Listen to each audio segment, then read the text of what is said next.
I'm Jaleesa Lewis, and my presentation will be on gender roles and stereotypes. What is gender? If you had asked me a few years ago, I would have told you that gender is describing a person as male or female. Webster's dictionary defines gender as a subclass within a grammatical class of a language that is partly arbitrary, but also partly based on distinguishable characteristics that determine agreement with and selection of other words or grammatical forms. Wood and Fixmer-Orris describe gender as being socially constructed and expressed. When most of us describe gender, we are actually talking about sex, which Wood and Fixmer-Orris define as a biological classification based on external genitalia and internal organs. Today, we have the choice to identify as male, female, both, or neither. So why do we generally use gender and sex interchangeably? That has more to do with societal norms of gender roles. What are gender roles? Gender roles are stereotypes based on societal norms of male-female behavior. Here we see that the feminine stereotypes are in pink and the masculine stereotypes are in blue. For feminine, we have not aggressive, indecisive, and cries a lot.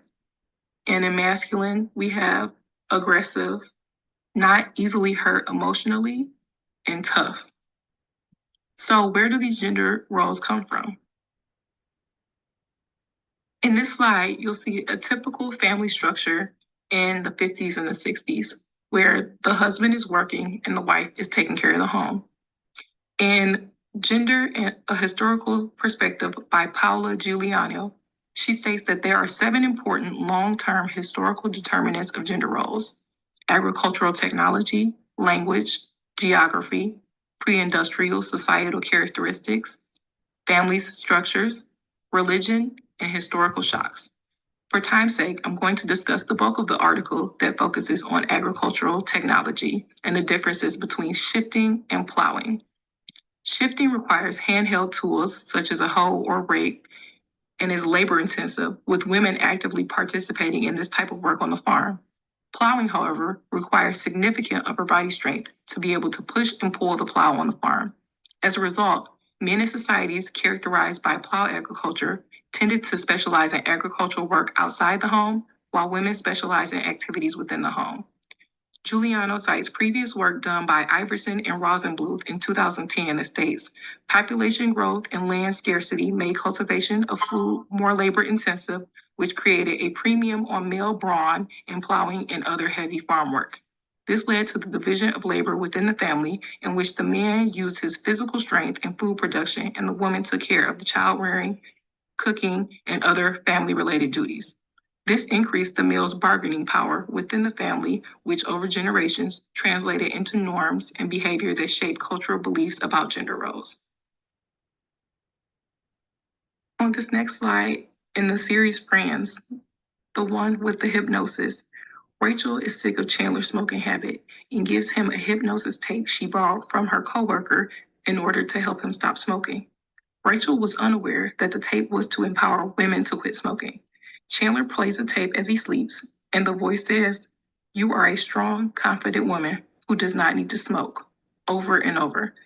This clip shows Chandler's behavior over the next few days.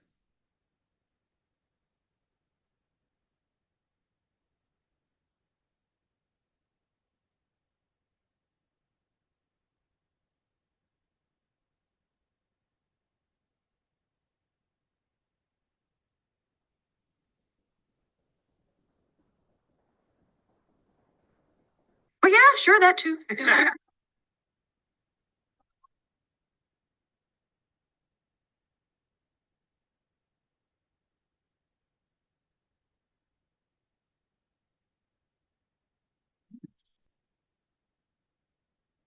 Basketball, or at least let the really good guys use my ball while I say, "Can I play? Can I play?" Oh, Joe, you left your keys in the door. Oh. Here you go.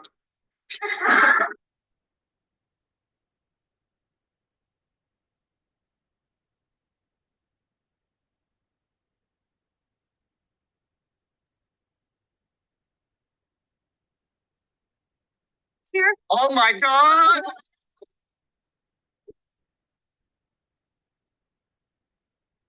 Please, I'm just gonna have dinner with him, okay? Okay, just because he buys you dinner does not mean you owe him anything.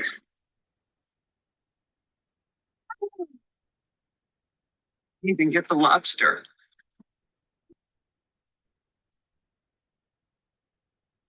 All right. How much cash you got in your pocket right now? So as you can see in the clip we just viewed, Chandler puts a towel on his head and over his body when leaving the shower. He pokes his lips out when using chapstick, and he uses a limp arm to toss something to Ross and Joey. These are all stereotypical feminine behaviors that he gained just by hearing that he was a strong woman. So, how do gender roles affect us? Studies show that most of our influence come from our environment, mainly our parents.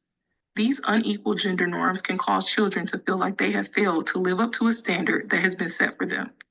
A study done on the implications of early adolescence found that gender roles and stereotypes can lead to depression, childhood marriage, leaving school early, and exposure to violence in females. And in boys, these stereotypes can lead to engaging in physical violence and being more prone to substance abuse and suicide. Chandra Milley and Venkatram et al. 2017. So now that we know what gender roles are, where they come from, and how they can affect us, how do we combat them? In this slide, we can see people that are dressed more androgynously, and they do not conform to gender stereotypes or norms. Harry Styles is quoted as saying, "Am I sprinkling in nuggets of sexual ambiguity to try to be more interesting? No, I just think sexuality is something fun, and self-acceptance plays a big role in how I make decisions." End quote.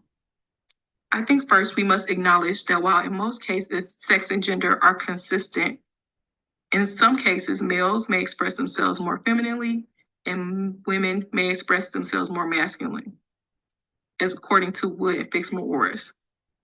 We should also educate ourselves and change harmful rhetoric. Telling young males, "you throw like a girl," or telling them to man up perpetuates harmful stereotypes, insisting that being anything other than manly is viewed as being lesser than. Combating stereotypes is as simple as encouraging and supporting one another to be who we are without putting ourselves in a box of who we are supposed to be. Thank you.